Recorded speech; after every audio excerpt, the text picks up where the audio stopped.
سے کامیاب ہو گیا جو پاک ہوا، اس نے اپنے رب کا نام لیا، پھر نماز پڑھی۔ حدیث طلبہ آج کون سا دن ہے جی؟ تو کتنا روزہ ہے؟ ہاں جی 29واں ہے۔ 30 روزے ہونے ہیں یا 29 ہونے؟ اغلب تو یہی ہے کہ انشاءاللہ ہفتے کو عید ہو۔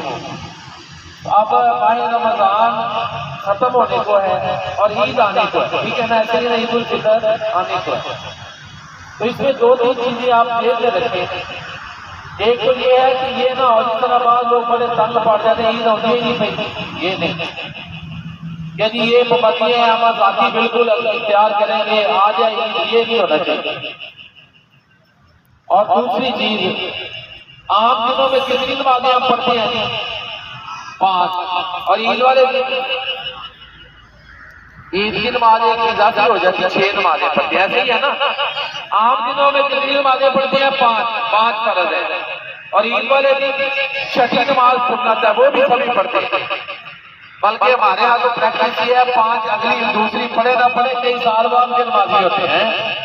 تو یہ جو عید والے دن ایک نماز اللہ تعالیٰ نے بڑھا دی ہے، اس کا مقصد کیا؟ اس کے بڑے مقاصد ہے۔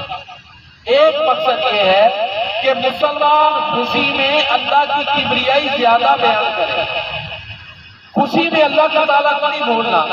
اور پھر دیکھیں عید کی نماز پڑھتے جاتے ہیں، پڑھنے کے لیے جب جائیں نا تو پھر آہستہ آہستہ تکبیرات پڑھتے ہوئے جاتے ہیں، ایسے ہی ہے اللہ اکبر اللہ اکبر لا الہ الا اللہ اللہ اکبر اللہ اکبر للہ الحمد، اور بھی تکبیرات ہیں جو پڑھتے ہیں، تکبیرات پڑھتے ہوئے جاتے ہیں اور تکبیرات پڑھتے ہوئے آتے ہیں۔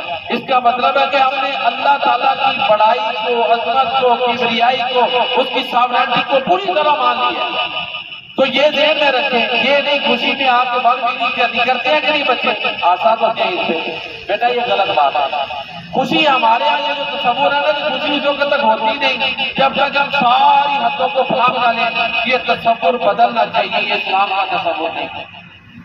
اسلام میں جو عید کا تصور ہے وہ یہی ہے کہ ہم نے اللہ تعالیٰ کی فرما برداری میں اور بڑھ جانا ہے، شکر ادا کرنا ہے کہ اس نے ماہ رمضان کا مہینہ ہمیں عطا کیا، ہم نے اس کی بندگی کی، ٹھیک ہے؟ تو یہ دو تین چیزیں ہیں۔ ماہ رمضان کا بڑا مقصد یہی ہے کہ ہمارا کردار بہتر ہو، اخلاق بہتر ہو، اللہ پر ایمان بڑھے، گالیاں دینی آپ چھوڑ دیں، جھوٹ بولنا آپ چھوڑ دیں، اخلاق اچھا اپنائیں، حسد کینہ بغض چھوڑ دیں، محنت کو سیکھیں۔ اللہ